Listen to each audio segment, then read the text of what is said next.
मैं doctor Rituraj Raja Singh college Siwan के सहायक प्राध्यापक हूँ।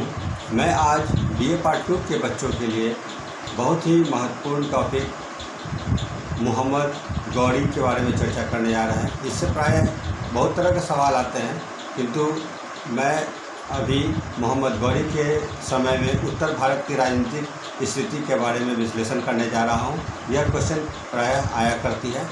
तो हम यह देखा जाता है कि मोहम्मद गौरी के समय उस उत्तर पश्चिमी भारत में 3 मुस्लिम शासित राज्य थे। पहला सिंध था, दूसरा मुल्तान एवं तीसरा पंजाब। ये 3 महत्वपूर्ण राज्य थे। सिंध में सुम्र जाति के शासकों का, मुल्तान में करमाथी जाति के शियाओं का तथा पंजाब में गजनवी वंश के शासकों का राज्य था। यह सही है कि इन तीनों राज्यों के साधन काफ़ी सीमित थे और वहाँ की हिंदू जनता का सहयोग भी उन्हें प्राप्त नहीं था। अतः विदेशी आक्रमणकारी को रोकने की क्षमता इनमें नहीं थी। गजनवी वंश के शासकों का पूर्व गौरव लुप्त हो चुका था, उसकी शक्ति क्षीण हो चुकी थी और वे आसपास के हिंदू राज्यों के सीमांतों को लूट मार करते रहते थे।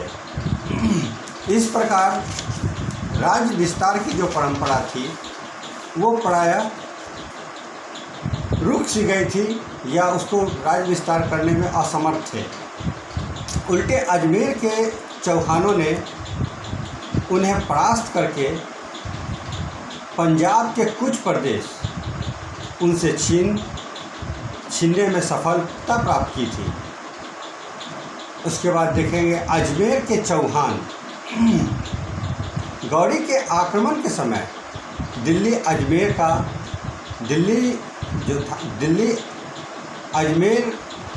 का चौहान राज्य उत्तरी भारत का सर्वाधिक शक्तिशाली राज्य था। इस समय यहाँ का शासक पृथ्वीराज चौहान, जिसको राय पिथौरा की उपाधि प्राप्त थी, राय पिथौरा था। चौहान शासकों में पृथ्वीराज तृतीय सबसे अधिक प्रतापी और शक्तिशाली और तेजस्वी शासक हुआ। उसे मुस्लिम इतिहासकारों ने राय पिथौरा कहा है।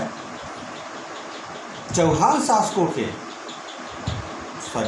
शासकों को अपने साम्राज्य के लिए गढ़वालों से लंबे समय तक संघर्ष करना पड़ा। पृथ्वीराज की भांति कन्नौज का शासक जयचंद्र भी महत्वाकांक्षी और एक सुसंगठित विशाल सेना का स्वामी था।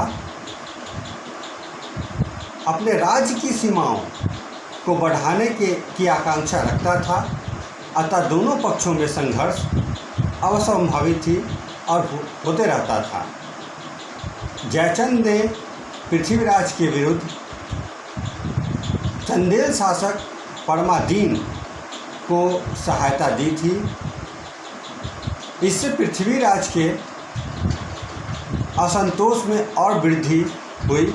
बदले में पृथ्वीराज जयचंद्र की पुत्री संयोगिता को स्वयंवर से बलपूर्वक हरण कर ले गया। इससे उसकी शत्रुता और भी प्रबल हो गई, बढ़ गई।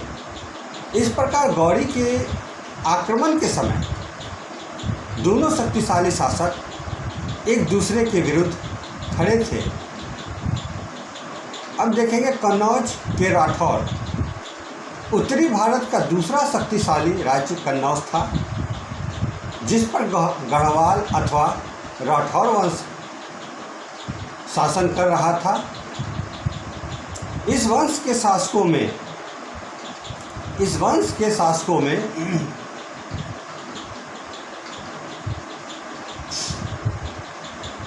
गोविंद चंद्र और विजय चंद ने काफ़ी ख्याति अर्जित की।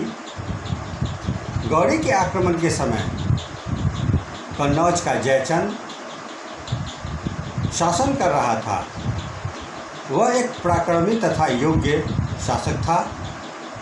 इसके बाद देखेंगे पाल और सेन वंश। बिहार में उस समय पाल वंश तथा बंगाल में सेन वंश राज्य कर रहा था। बंगाल का राजा उस समय लक्ष्मण सेन, जिसके काल 1179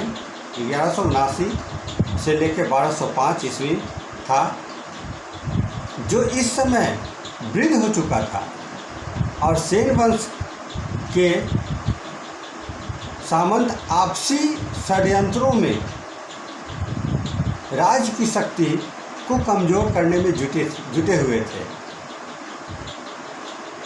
गुजरात का राज्य, गुजरात के सोलंकी वंश, गुजरात में जो स्थिति था तो गुजरात में सोलंकी वंश राज्य कर रहा था।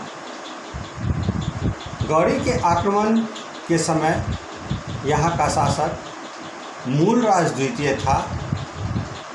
वह एक दुर्बल शासक था और उसका राज्य गुजरात तथा सौराष्ट्र तक ही सीमित रह गया था।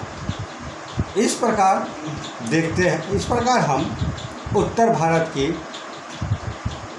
राजनीतिक व्यवस्था गौरी के समय की चर्चा की जा सकती है। धन्यवाद।